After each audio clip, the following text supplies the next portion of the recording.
ভারতের গণতান্ত্রিক যুব ফেডারেশন জয়নগর মেলার মাঠ সপ্ত অঞ্চল সম্মেলনকে কেন্দ্র করে দেখা গেছে রক্তদান শিবিরের আয়োজন করা হয়। সপ্তম অঞ্চল সম্মেলন উপলক্ষে এই রক্তদান শিবিরে উপস্থিত ছিলেন বিরোধী দলনেতা জিতেন্দ্র চৌধুরী সহ ভারতের গণতান্ত্রিক যুব ফেডারেশনের রাজ্য সম্পাদক নবারুণ দে সহ অন্যান্যরা।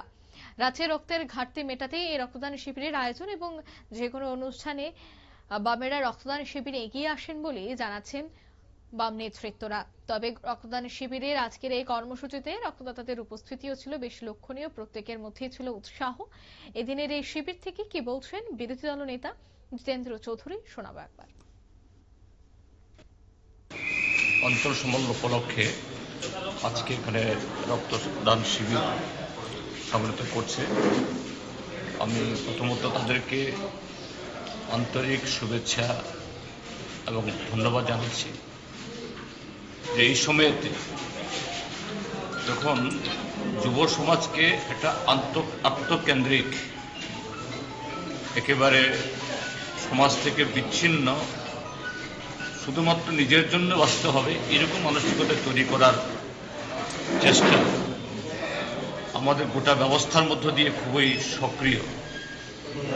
সেই সময় যে ডিওয়াইএফআই তাদের এই সম্মেলন উপলক্ষে রক্তদান শিবির সংগঠিত করার মধ্য দিয়ে এই যে অচলায়ত বা এই যে একটা সামগ্রিক যে যুব সমাজকে বিপদচালিত করার জন্য যে প্রচেষ্টা, এটা তার বিরুদ্ধে একটা বলিষ্ঠ পদক্ষেপ।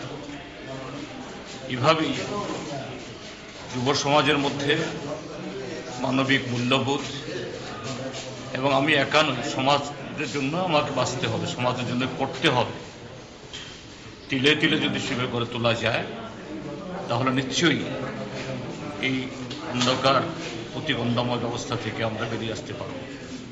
ডিওয়াইএফআই সে উদ্দেশ্যে কাজ করছে। তাদের এই যে আন্দোলন, এই যে কর্মসূচি, এটা আরো উজ্জ্বল হোক, আরো সমৃদ্ধ হোক।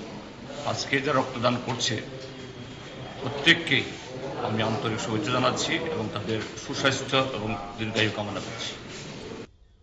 আপনারা শুনলেন ওনার বক্তব্য, অর্থাৎ সুস্বাস্থ্য দীর্ঘায়ু কামনা করেছেন যারা এই রক্তদান শিবিরে এগিয়ে এসেছেন। অন্যদিকে অঞ্চল সম্মেলন উপলক্ষে তারা আরো বেশ কিছু কর্মসূচিও হাতে নিয়েছে, দলীয় কর্মসূচি। তো তার মধ্যে সামাজিক কর্মসূচির অঙ্গ হিসেবেই এই রক্তদান শিবিরটির আয়োজন। এদিনের এই রক্তদান শিবিরে বিরোধী দলনেতা জিতেন্দ্র চৌধুরী গোটা শিবিরটি ঘুরে দেখেন এবং রক্তদাতাদের সাথে তিনি কথাও বলেন। নিয়ে নিচ্ছে ছোট্ট একটি বিজ্ঞাপন বিরতি, সঙ্গে থাকুন।